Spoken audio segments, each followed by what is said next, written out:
வணக்கம் மக்களே. இந்த வீடியோல நம்ம சில பங்குகள் பற்றியான முக்கிய அப்டேட்ஸ் எல்லாம் டிஸ்கஸ் பண்ண போறோம். நம்ம ஃபாலோ பண்ணிட்டு இருக்கக்கூடிய பங்குகள் தான். ஸோ நம்ம அடிக்கடி டிஸ்கஸ் பண்ண பங்குகள் பற்றியான அப்டேட்ஸா தான் இருக்க போகுது.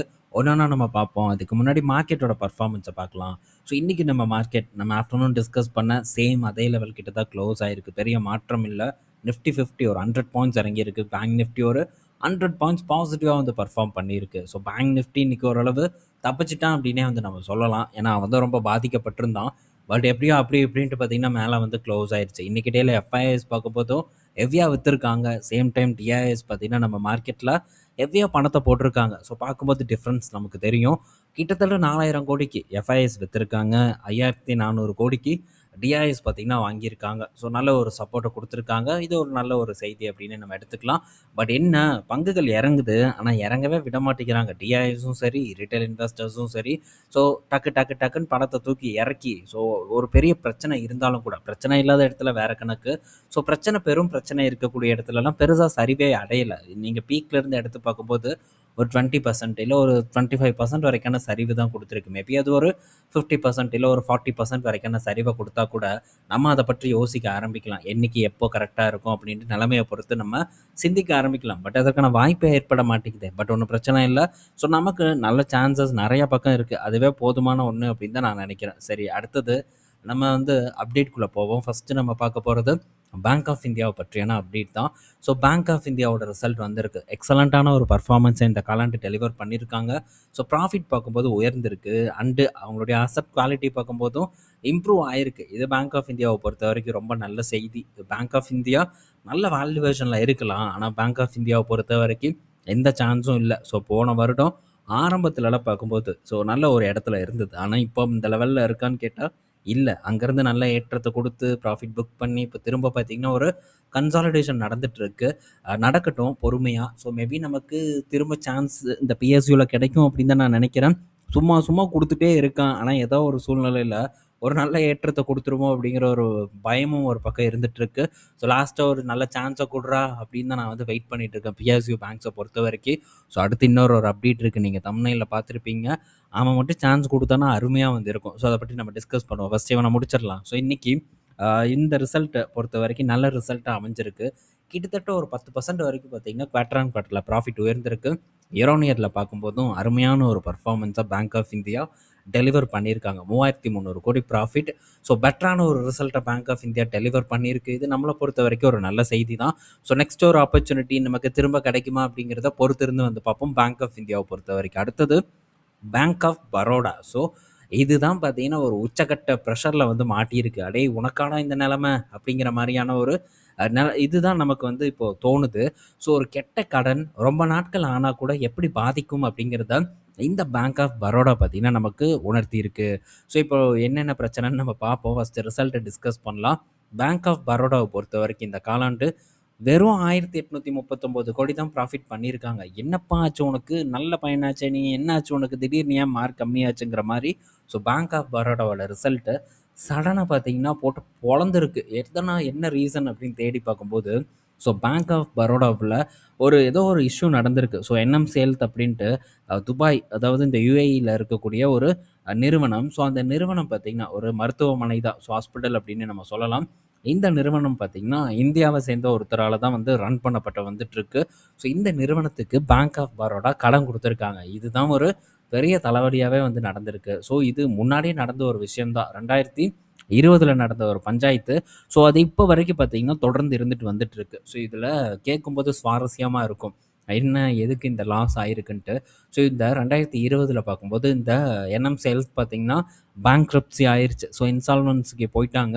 ஸோ இதை பார்த்திங்கன்னா திரும்ப வந்து நிர்வகிக்கிறதுக்காக புதுசாக சில அதிகாரிகள் நியமிச்சிருக்காங்க. லண்டன் இந்த மாதிரியான இடத்துல கேஸும் வந்து போட்டிருக்காங்க. அந்த புது அதிகாரிகள் யார் மேலே? பேங்க் ஆஃப் பரோடா மேலே கேஸ் போட்டிருக்காங்க.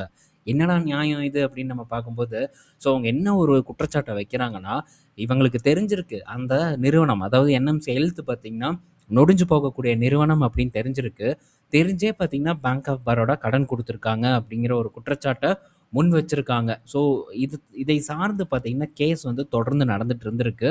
ஸோ இந்த கேஸ் ரொம்ப நாள் நீடிக்குது. அதனால் பேங்க் ஆஃப் பரோடா பார்த்தீங்கன்னா, ஒரு செட்டில்மெண்ட் பேசியிருக்காங்க. என்ன ரீசன்? ஸோ அவங்களுடைய பேரு ஓவர்சீஸ்ல அவங்களுடைய நேம் வந்து கெட்டு போகக்கூடாது அப்படிங்கிறதுக்காக ஒரு செட்டில்மெண்ட் பேசி கிட்டத்தட்ட 5,700 கோடி பணத்த கட்டிட்டு வந்திருக்கானுங்க. டேய் என்னடா இதெல்லாம் நியாயம்? ஆல்ரெடி நம்ம கடன குடுத்து ஏமாந்துருக்கோம். ஸோ அந்த என்எம்சி ஹெல்த்துக்கு கடன குடுத்து ஏமாந்துருக்கோம். அவன் வந்து கேஸ் போடுறான். புதுசா அத நிர்வகிக்க வந்தவன் ஒருத்தன் பார்த்தீங்கன்னா, கேஸ் போடுறான் நம்ம மேல. ஸோ அவன ஒரு பேச்சுவார்த்தையில சமாதானம் பண்றதுக்காக நம்ம போய் கடன குடுத்தவன் போய் சமாதானம் பண்ணணுமாமா.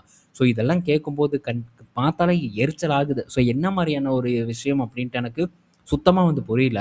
ஸோ இதுக்காக கடன குடுத்தவனே மேற்கொண்டு வந்து ஒரு அபராதத்த கட்டிட்டு, ஸோ பிரச்சனைய பார்த்தீங்கன்னா, சால்வ் ஆக்கிட்டு வந்திருக்கானுங்க. ஸோ இதெல்லாம் எந்த வகையில நியாயம் அப்டின்ட்டு எனக்கு தெரியல.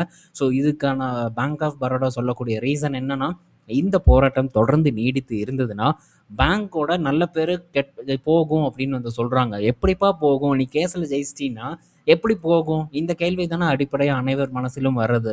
ஸோ இது ஒரு நியாயமான கேள்வி. எனக்கு ஏற்பட்டது ஒரு நியாயமான கேள்வியா நான் பார்க்குறேன். ஸோ எத்தன வருடம் ஆனா என்ன? ஏன்னா நியாயம் உன் பக்கம் தானே இருக்கு. நீ ஜெயிச்சிருக்கலாம்ல அப்படிங்கிற மாரி தான் நமக்கு வந்து தோணும். பட் பேங்க் பார்த்தீங்கன்னா, இந்த பணத்த குடுத்ததன் மூலியமா நாங்க வந்து தப்பு பண்ணிட்டோம் அப்படிங்கிறத ஒத்துக்கலாம் இல்ல. ஸோ எங்களுடைய ஃப்யூச்சர் பிசினஸ்ல பாதிப்பு ஏற்படக்கூடாதுங்கிறதுக்காக இத நாங்க பண்ணியிருக்கோம் அப்படின்ட்டு ஒரு இது குடுத்துருக்காங்க. ஒரு சப்பக்கட்டு கட்டியிருக்காங்க அப்படின்னு தான் நான் பார்க்குறேன். ஸோ கவர்மெண்ட் பேங்க்கா இருக்கட்டும், பிரைவேட் பேங்க்கா இருக்கட்டும், யாரா வேணா இருக்கட்டும். ஸோ தப்புன்னு அப்படி நமக்கு தெரிஞ்சதுன்னா நம்ம டெஃபினட்டா வந்து பேசி தான் ஆகணும். ஸோ கவர்மெண்ட் பேங்க் நான் பல டைம் நீங்க பார்த்துருப்பீங்க.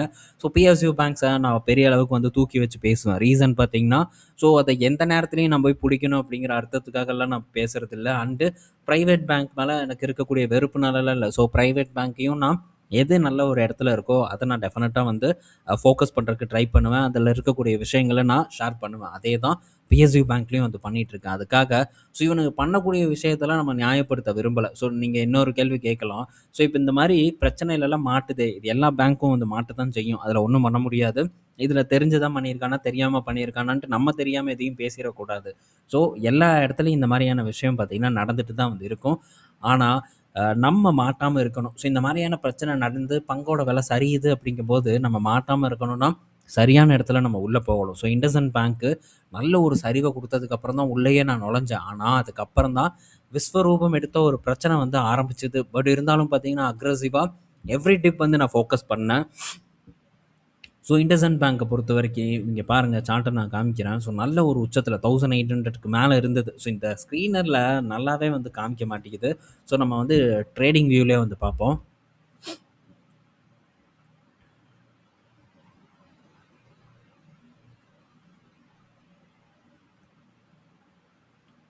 ஓகே. கரெக்ட்டா தான் காட்டுது போல. நான் தான் ஏதோ வந்து தப்பா சொல்ட்டேன். ஸோ கிட்டத்தட்ட 1700 ஒரு ₹100 பார்த்தீங்கன்னா, ஸ்க்ரீனருக்கும் இதுக்கும் டிஃபரெண்ட் இருக்கு. அ அந்த சார்ட் அந்த மாரியான சார்ட்டா இருக்கும். ஓகே. So okay. நல்ல ஒரு சரிவு பார்த்தீங்கன்னா, இந்த இண்டஸ்இண்ட் பேங்க்ல வந்து ஏற்பட்டுட்டு இருந்தது. பட் இந்த இண்டஸ்இண்ட் பேங்க்ல நான் வந்து ஃபோக்கஸ் பண்ணதுன்னு பார்த்தீங்கன்னா, இந்த 1027 அந்த ஒரு ரேஞ்சில வந்து நான் ஃபோக்கஸ் பண்ணேன். அதுக்கப்புறம் தான் பார்த்தீங்கன்னா, ஒரு பெரிய பஞ்சாயத்து ஏற்பட்டு, ஸோ சரிவடைஞ்சது. ரொம்ப நாட்கள் கழிச்சு தான் அந்த பஞ்சாயத்து ஏற்பட்டு ஒரு இம்பேக்ட் பார்த்தீங்கன்னா ஏற்பட்டது. ஸோ அந்த இம்பேக்ட்ட நான் யூஸ் பண்ணேன். அதனால நான் தப்பிச்சேன். ஸோ மேபி நான் பயந்து, "ஐயோப்பா! சாமி வேண்டாம்டா" அப்படின்னு உட்கார்ந்திருந்தா, ஸோ கண்டிப்பா வந்து மாட்டியிருப்போம். ஆனா, ஸோ இந்த மாரி நம்ம பொறுமையா இருந்து ஒரு பெட்டர் லெவலுக்கு வெயிட் பண்ணி முதலீடு பண்ணும்போது, சிக்கல்ல சிக்க மாட்டோம் அப்படிங்கிறத இந்த இண்டஸ்இண்ட் பேங்க்கும் நமக்கு உணர்த்துது. ஸோ பல பங்குகளும் பார்த்தீங்கன்னா உணர்த்துது. ஆனா, அத நம்ம பண்றது ரொம்ப ஒரு டஃப்பான ஒரு விஷயம் தான். ஏன்னா, எது சரியான லெவல் அப்படிங்கிறத நம்ம என்னதான் அசஸ் பண்ணாலும், அதுக்கப்புறம் கூட பார்த்தீங்கன்னா, ஒரு டவுன்ஃபால் ஏற்படுவதற்கான வாய்ப்பு இருக்கு. ஸோ அதுதான் இங்க நடந்திருக்கு. ரூ. 1700 இருந்து ரூ. 1000 வந்த பங்கு, அங்கருந்து ₹600க்கு போனது பார்த்தீங்களா? அது மிகப்பெரிய ஒரு ஹைலைட். பட் ஒரு 1000லேருந்து நம்ம ஃபர்ஸ்ட் லெவல் ஆஃப் அக்யூமுலேஷன் அப்படின்னு பார்க்கும்போது 1000ல பண்றோம் அப்படின்னா, ஸோ அடுத்து அது ஒரு பெரிய டிப் ஏற்பட்டாலும் அந்த இடத்துல பண்றதுக்கான ஒரு ஒரு தைரியம் நமக்கு வேணும். ஸோ இல்லைன்னா நம்ம கண்டிப்பா லாபமே பண்ண முடியாது. அண்ட் பெரிய அளவுக்கு மாட்டிக்குவோம். இன்கேஸ் வந்து இது ரெக்கவரே ஆகலடா, முடிஞ்சுது அப்படிங்கிற மாரியான ஒரு சிச்சுவேஷன் வந்தாலும் கூட, ஸோ பெருசா நம்ம மாற்றத்துக்கான வாய்ப்பு இருக்கு. ஏதோ 1, 2 நிறுவனம் நம்மள போட்டு படுத்துறதுக்கான சான்சஸ் இருக்கு. பட் மோஸ்ட்டா நம்ம தப்பிக்கணும்னா, கண்டிப்பா ஒரு பெட்டர் லெவல நம்ம ஐடென்டிஃபை பண்ணியே ஆகணும். அதர்வைஸ் நம்மளால கண்டிப்பா தப்பிக்க முடியாது. ஸோ இப்ப இந்த புக் வேல்யூ, ஸோ இந்த பிரைஸ் டூ புக் இந்த கதையெல்லாம் 10 காசுக்கு ஆகாது. ஸோ இதெல்லாம் மாறக்கூடிய ஒன்று. ஸோ எப்ப வேணாலும் டக்குன்னு ஒரு சேஞ்சஸ் வந்து நடந்துரும். அசெட் குவாலிட்டில ஒரு இம்பாக்ட் ஏற்படுது அப்படின்னாலே இந்த புக் வேல்யூ எல்லாம் காணாம போயிரும். அது நான் அத பலமுறை உங்களுக்கு நான் எடுத்துக்காட்டோட வந்து எக்ஸ்ப்ளைன் பண்ணியிருக்கேன். ஸோ அதுதான் இங்கேயும் வந்து நடக்கும். ஸோ இப்போ பேங்க் ஆஃப் பரோடால ஒரு ப்ராப்ளம் ஏற்பட்டுட்டு இருக்கு. ஸோ லாஸ்ட் பீக் பாருங்க, இப்போ பேங்க் ஆஃப் பரோடாவ பொறுத்தவரைக்கும் ரூ. 324 இருந்திருக்கு. இப்போ ஒரு ரூ. 240 கிட்ட வந்திருக்கு. கிட்டத்தட்ட பார்த்தீங்கன்னா, ஒரு ரூ. 100 நெருக்கி இந்த பேங்க் பார்த்தீங்கன்னா சரிவடைஞ்சுட்டு வந்துட்டு இருக்கு. ஸோ இண்டஸ்இண்ட் பேங்கோட மூவ்மெண்ட் இந்த இடத்துல ஏற்படுதோ அப்படின்னு தான் எனக்கு தோணுது. நீங்க என்ன நினைக்கிறீங்க? ஸோ இண்டஸ்இண்ட் பேங்க் இப்படி தான் வந்து நடந்தது. ஆனா இதுல பிரச்சனை பார்த்தீங்கன்னா சால்வ் ஆயிருச்சு. இதுல பேங்க் ஆஃப் பரோடால சால்வ் ஆயிருச்சு. அதனால இதுக்கப்புறம் ஒரு டவுன்ஃபால் ஏற்படுமா அப்படிங்கிறத நம்ம பொறுத்திருந்து தான் வந்து பார்க்கணும். பட் டவுன்ஃபால் ஏற்பட்டா தான் நான் இதில பார்ட்டிசிபேட் பண்ணுவேன். அதர்வைஸ் டெஃபினட்டா இந்த இடத்துல நான் பார்ட்டிசிபேட் பண்ண மாட்டேன். பட் அந்த பேங்க்க காப்பாத்துறதுக்கு ஒரு பேக்கிங் இருக்கு. ஸோ இண்டஸ்இண்ட் பேங்க்லயும் அதத்தான் நம்ம டிஸ்கஸ் பண்ணோம். ஸோ இந்துஜா குரூப் இருக்காங்க, பேக் பண்ணுவாங்க அப்படின்னு தான் நம்ம பேசியிருந்தோம். ஸோ இந்த மாரி பேக்கிங் இல்லாத ஒரு நிறுவனத்து பின்னாடி நம்ம எங்கேயாச்சும் போய் மாட்டிக்கிட்டோம்னா, கண்டிப்பா வந்து நம்ம மாட்டிருவோம். ஸோ இப்போ உதாரணத்துக்கு இண்டஸ்இண்ட் பேங்க் தப்பிச்சுட்டான். பின்னாடி ஒரு ஆள் இருக்கான். ஐடிஎஃப்சியில் மேபி ஏதாச்சும் ஒன்று ஏற்பட்டதுன்னா ஒன்றும் பண்ண முடியாது. உதாரணத்துக்கு சொல்கிறேன். அதுக்காக அதில் ஏதாச்சும் ஒன்று ஏற்படணும் அப்படிங்கிறதுக்கு இல்லை. ஸோ மற்ற பேங்க் சவுத் இந்தியன் பேங்க்கில் ஏதாச்சும் ஒன்று ஆச்சுன்னா காப்பாற்ற ஆள் இல்லை. ஸோ இதெல்லாம் நம்ம பார்த்து சேஃபான ஒரு இடத்துல முதலீடு பண்ண ட்ரை பண்ணணும். இல்லைனா என்னைக்கா ஒரு நாள் மேபி ஏதாச்சும் ஒரு இம்பேக்ட் ஏற்படுதுன்னா நம்ம மாற்றுறதுக்கான வாய்ப்பு இருக்குது. ஜஸ்ட் எல்லாம் ஒரு உதாரணம் தான். ஓகே. ஸோ பேங்க் ஆஃப் பரோடாவை தொடர்ந்து வந்து நம்ம ஃபாலோ பண்ணுறதுக்கு ட்ரை பண்ணுவோம். ஸோ ஃபர்தராக ஏதாச்சும் ஒரு பெட்டர் லெவலில் வந்து ப்ளேஸ் ஆச்சுன்னா அப்போ இதை பற்றி நம்ம திரும்ப டிஸ்கஸ் பண்ணலாம். ஸோ இப்போ என்ன ஏது அப்படிங்கிறத பற்றியெல்லாம் நம்ம பேசியிருப்போம். இதில் இருக்கக்கூடிய இஷ்யூ பற்றியெல்லாம் புரிதல் ஏற்பட்டிருக்கும் நான் நினைக்கிறேன். வாட்ச் லிஸ்ட்டில் போடுங்க. தொடர்ந்து பார்த்தீங்கன்னா இதை வாட்ச் பண்ணுங்கள். ஸோ கண்டிப்பாக நம்ம பின்னாடி ஏதாச்சும் ஒரு ஆப்பர்ச்சுனிட்டி ஏற்படுத்துனா இதை பற்றி நம்ம திரும்ப வந்து பேசுவோம். ஓகே. ஸோ அடுத்தது ஆர்இசியோட ரிசல்ட் வந்திருக்கு. ரூ. 4.50 டிவிடெண்ட் வந்து ரூ. 4.25 அனௌன்ஸ் பண்ணியிருக்காங்க. ஆர்இசியோட ரிசல்ட் எப்படிப்பா இருக்குது அப்படின்னு பார்த்தா நல்லா இல்லை. இயர் ஆன் இயர்லாம் உங்களுடைய ப்ராஃபிட் பார்த்தீங்கன்னா டிக்ளைன் ஆயிருக்கு. ஸோ ஒரே ஒரு நல்ல விஷயம் என்னென்னா டிவிடெண்ட் இது ஒன்று தான் பார்த்தீங்கன்னா இதில் நல்ல விஷயம். அதுவும் நல்ல ஒரு லெவலில் வாங்கியிருந்தா இப்போ இருக்கக்கூடிய லெவலுக்கெல்லாம் பெட்டர் இல்லை இந்த நிறுவனம் என்னை பொறுத்த வரைக்கும். நான் பலமுறை இதை பற்றி பேசியிருக்கேன். இதுவும் சரி பிஎஃப்சியும் சரி. ஆனால் இந்த நிறுவனங்கள்லாம் ரீட்டைல் இன்வெஸ்டரோட பார்வை படுறதுக்கு முன்னாடி கூவி கூவி இதை பற்றி நான் டிஸ்கஸ் பண்ணியிருக்கேன். இந்த நிறுவனங்களை இண்டிவிஜுவலாக நான் அனலிசிஸ் பண்ணி பேசியிருக்கேன். அண்ட் அதே மாதிரி டிவிடெண்ட் அவர் சொல்லி தனியாக கூட இதை பற்றியெல்லாம் நான் டிஸ்கஸ் பண்ணியிருக்கேன். ஸோ என்ன ஏது அப்படின்ட்டுலாம். பட் அப்போல்லாம் யாருக்கும் ஒரு இன்ட்ரெஸ்டே இல்லை. பட் இப்போ இன்ட்ரெஸ்ட் இருக்குது. ஆனால் இப்போ எனக்கு இதில் இன்ட்ரெஸ்ட் இல்லை. ஸோ 4193 கோடி ப்ராஃபிட் பண்ணியிருக்காங்க. ஸோ இது இயர் ஆன் இயர் பார்க்கும்போது டிக்ளைன் தான் நடந்திருக்கு. பெருசாக பார்த்தீங்கன்னா வளர்ச்சி இல்லாத மாதிரி தான் எனக்கு இந்த இடத்துல வந்து தோணுது. ஸோ பார்ப்போம் வளர்ச்சி தொடர்ந்து இருக்கா என்னன்ட்டு. கொஞ்ச நாளில் இன்னும் சில காலங்களில் மெர்ஜ் ஆயிரும். பட் இது பக்கமெல்லாம் நான்லாம் டெஃபினட்டாக வந்து போகவே மாட்டேன். இருக்கிறது என்கிட்ட இருக்கும். ஏன்னா சூப்பர் டிவிடெண்ட் ரிட்டர்ன் வந்து எனக்கு கொடுத்துட்ருக்கு. எனக்கெல்லாம் எந்த லாஸும் இல்லை. இது 0 ஆனாலும் கூட எனக்கு எந்த நஷ்டமும் இல்லை. அது பாட்டுக்கு இருக்கட்டும் அப்படின்னு தான் நான் பாட்டுக்கு இருக்கேன். ஸோ நல்ல ரிட்டர்னை என்ஜாய் பண்ணுவேன். இன்கேஸ் வந்து ஏதாச்சும் ஒரு பெட்டரான அதுக்கு 0லாம் ஆகாது. நல்ல நிறுவனங்கள் தான். ஸோ நல்ல ஒரு லெவல் மேபி ஃப்யூச்சரில் வந்ததுன்னா அப்போது இந்த நிறுவனங்களை திரும்ப நம்ம அலசி ஆராயறதுக்கு ட்ரை பண்ணலாம். ஓகே. ஸோ அடுத்தது பார்த்தீங்கன்னா ஏசிசி முடிஞ்சே ஓய்யா போச்சையா அப்படிங்கிற மாதிரி ஏசிசியோட ரிசல்ட் பார்த்தீங்கன்னா ரொம்ப கந்தரகோலமாக இருக்குது. 147 கோடி பார்த்தீங்கன்னா ப்ராஃபிட்டாக வந்து போஸ்ட் பண்ணியிருக்காங்க. ஸோ ரெவன்யூ நல்லா தான் இருக்குது. அதில் எந்த ஒரு குறையும் இல்லை. ஸோ இவங்களுடைய பர்ஃபார்மன்ஸ் டிக்ளைன் ஆகிறதுக்கு என்ன ரீசன் அப்படிங்கிறத நம்ம பார்க்கணும்ல. ஸோ இது அவங்களோட பர்ஃபார்மன்ஸ் வந்து டிக்ளைன் ஆகிறதுக்கான 2 ரீசன் இருக்குது. ஸோ 147 கோடி ப்ராஃபிட் போஸ்ட் பண்ணியிருக்காங்க. இது ரொம்ப வந்து கம்மியான ஒன்று. இதுக்கான ரீசன் என்னன்னா, ஸோ எதனாலையும் இல்லை, இவங்கனாலேயே இவங்களுடைய ப்ராஃபிட் பார்த்தீங்கன்னா டிக்ளைன் ஆகிருக்கு. ஸோ இந்த நிறுவனம் என்கிட்ட இருக்கவங்க எல்லாத்துக்கும் தெரியும். ஸோ இதை பற்றி நான் இதுக்கு முன்னாடி நான் டிஸ்கஸ் பண்ணியிருக்கேன். கிட்டத்தட்ட 1 வருடம் ஆயிடுச்சு இந்த நிறுவனத்தை நான் ஃபோக்கஸ் பண்ணி. ஓகே. ஸோ ஒரு ரிட்டனும் இல்லை. ஸோ ஒத்துக்கிட்டு தான் ஆகணும். உண்மை தான். 1 வருடத்தில் எந்த ரிட்டனும் இல்லை. மாற இறங்கவும் செஞ்சுருக்கு இந்த நிறுவனம். ஸோ நானும் ஒரு 3-4 டைம் பார்த்தீங்கன்னா இதை மேற்கொண்டு வந்து ஃபோக்கஸ் பண்ணியிருக்கேன் டவுன்ஃபாலில். ஸோ எனக்கு நஷ்டத்தில் தான் இருக்குது ஸ்டில் இந்த நிறுவனம் பார்க்கும்போது. சரி இப்போ இந்த நிறுவனத்தில் என்ன பிரச்சனை அப்படின்னு நம்ம பார்த்தோம்னா, ஸோ ஒன்று இவங்களுடைய மெயின்டெனன்ஸ் ப்ரொடக்ஷன் பெரிய அளவுக்கு ஒரு ப்ரொடக்ஷன் ஃபெசிலிட்டி இருக்கக்கூடிய பிளான்ட்டை மெயின்டெனன்ஸ்ன்னு ஷட் டவுன் பண்ணியிருக்காங்க. அது ஒரு ரீசன். 2வது முக்கியமான ரீசன் என்னென்னா, ஸோ இவங்களுக்கும் அம்புஜா சிமெண்ட்டுக்கும் ஒரு அக்ரிமெண்ட் வந்து ஓடிட்டு இருக்கு. என்னென்னா, ஸோ யாருக்கு டிமாண்ட் அதிகமாக இருக்கோ அப்பப்போ ஸோ நீ கொஞ்சம் குர்ரா இல்லைன்னா இந்த எங்கிட்ட கொஞ்சம் டிமாண்ட் அதிகமாக இருக்குது, நீ கொஞ்சம் உன்னோட சிமெண்ட் எனக்கு கொடு அப்படின்ட்டு ஒரு அக்ரிமெண்ட் வந்து ஓடிட்டுருக்கு. ஸோ அந்த அக்ரிமெண்ட் காரணமாக சரியான அளவுக்கான ஒரு மார்ஜின் இவங்களுக்கு கிடைக்கல. ஏன்னா உள்ளுக்குள்ளேயே தானே கை மாற்றிக்கிறாங்க. ஸோ அப்படி ஒரு காரணத்தை சொல்லி ஏதோ ஒரு கணக்கு சொல்கிறானுங்க. இது வந்து ஒரு ஒலட்டி விடுற கணக்கு தான். ஸோ இவனுக்கு கணக்கே இதுதான். இப்போது இந்த பர்ஃபார்மன்ஸை கொடுக்குது. ஸோ இது வந்து ஆர்டிஃபிஷியலாக உருவாக்கப்பட்டது அப்படின்னு நான் நினைக்கிறேன். ஸோ கூடிய விரைவில் மெர்ஜ் ஆகலாம். இந்த வருடம் எண்டு இல்லைனா ஸோ நெக்ஸ்ட் இயரில் வந்து மெர்ஜ் ஆகலாம். ஸோ அது வரைக்கும் தொடர்ந்து வந்து நான் ட்ராக் பண்ண தான் போகிறேன். இது வந்து என்னோட டைம் பீரியட் அப்படின்னு பார்க்கும்போது 2 வருட கால அளவுல நான் பண்ணியிருக்கேன். இன்கேஸ் வந்து அப்ப இருக்கக்கூடிய சூழ்நிலை மேபி நல்லா இல்ல அப்படின்னா, கண்ண மூடிட்டு லாஸ் புக் பண்ணிட்டு நான் வெளிய வருவேன். ஸோ நடக்குதான்னு பார்ப்போம். இன்னும் 1 வருட பீரியட் இருக்கு. ஜூன் மிட்ல தான் இந்த பங்க நான் முறையா வந்து ஃபோக்கஸ் பண்ணேன். இப்போ ஜூலை எண்ட் ஆக போகுது. 1 வருடம் முடிந்திருக்கு. இன்னும் 1 வருடம் பாக்கி இருக்கு.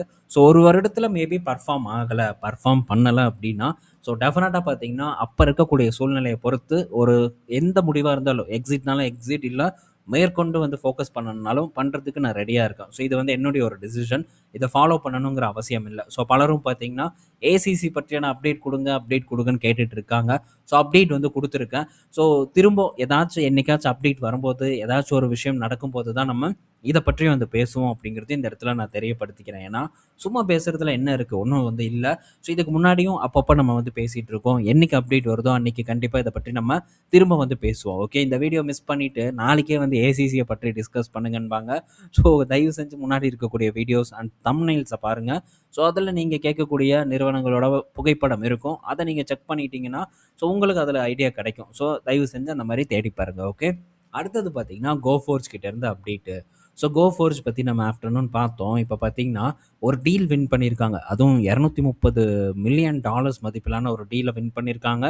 இது ஒரு பெரிய டீல் அப்படின்னு தான் நம்ம சொல்லணும். $100க்கு மேல போனாலே அது ஒரு பெரிய டீல் தான். 5 வருஷ கான்ட்ராக்ட். இது கோஃபோர்ஜ பொறுத்தவரைக்கும் ஒரு நல்ல செய்தியா வந்து பார்க்கப்படுது. அடுத்தது SBI card. So IT sector இப்ப கொஞ்சம் பார்த்தீங்கன்னா, சுவாரஸ்யம் இல்லாம போயிட்டுருக்கு. ஸோ டீல்ஸ பார்த்தீங்கன்னா, அவங்க தொடர்ந்து வின் பண்ணிட்டு தான் இருக்காங்க.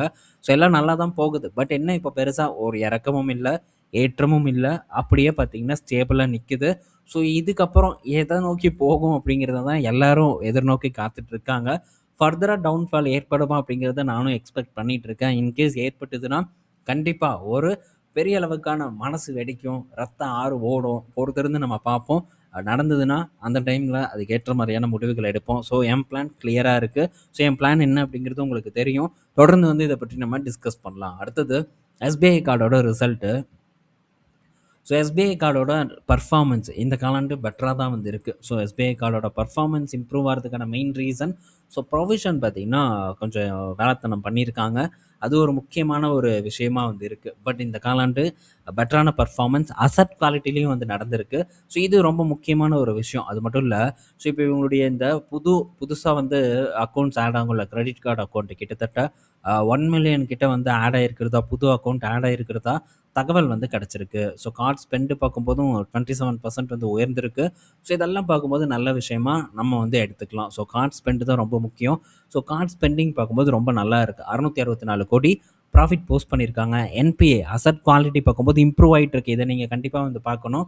ஸோ போன காலாண்டுல 2.41% இருக்கா? இந்த காலாண்டுல கிராஸ் என்பிஏ வெறும் 2.04%ல இருக்கு. நெட் என்பிஏ பார்க்கும்போது 0.83% இருக்கு. அசெட் குவாலிட்டி அகைன் பார்த்தீங்கன்னா உள்ள வந்திருக்கு. இது ரொம்ப நல்ல விஷயமா வந்து பார்க்கப்படுது இந்த எஸ்பிஐ கார்ட பொறுத்தவரைக்கும். ஆல்ரெடி இத பற்றி நம்ம டிஸ்கஸ் பண்ணியிருக்கோம். இன்கேஸ் வந்து டவுட் இருந்ததுன்னா நீங்க ப்ரீவியஸ் வீடியோவ செக் பண்ணி பாருங்க.